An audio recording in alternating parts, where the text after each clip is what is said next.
తెలంగాణలో భూముల ధరల సవరణకు తెలంగాణ సర్కార్ గ్రీన్ సిగ్నల్ ఇచ్చేసింది. ఈ నెల 5 నుండి కొత్త మార్కెట్ విలువలు అమల్లోకి రాబోతూ ఉన్నాయి. శాస్త్రీయంగా హేతుబద్ధంగా భూముల ధరల సవరణ చేపట్టారు. క్షేత్రస్థాయి అధ్యయనం తరువాతే కొత్త విలువలని నిర్ణయించారు. మార్కెట్ ధరలు ప్రభుత్వ విలువల మధ్య వ్యత్యాసాలు సవరణ చేపట్టారు. ఓఆర్ఆర్, ఆర్ఆర్ఆర్ అభివృద్ధి కారిడార్ల ప్రభావంతో కొత్త రేట్స్ అమల్లోకి రానున్నాయి. ప్రాంతాల అభివృద్ధి సామర్థ్యం ఆధారంగా విలువలు నిర్ణయించారు. కొన్ని ప్రాంతాల్లో ఫ్లాట్ల ధరలు హేతుబద్ధీకరణ జరగనుంది.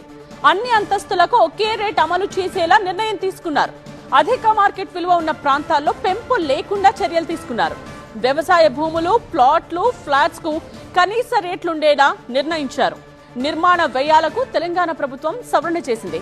నిర్మాణ సామగ్రి ధరల పెరుగుదలతో కొత్త రేట్స్ అమల్లోకి రానున్నాయి. భూ లావాదేవీల్లో పారదర్శకతే లక్ష్యంగా ముందుకు సాగుతున్నామని మంత్రి పొంగులేటి చెప్పారు. ఇది ప్రభుత్వ ఆదాయ వృద్ధికి దోహదం చేస్తుందన్నారు.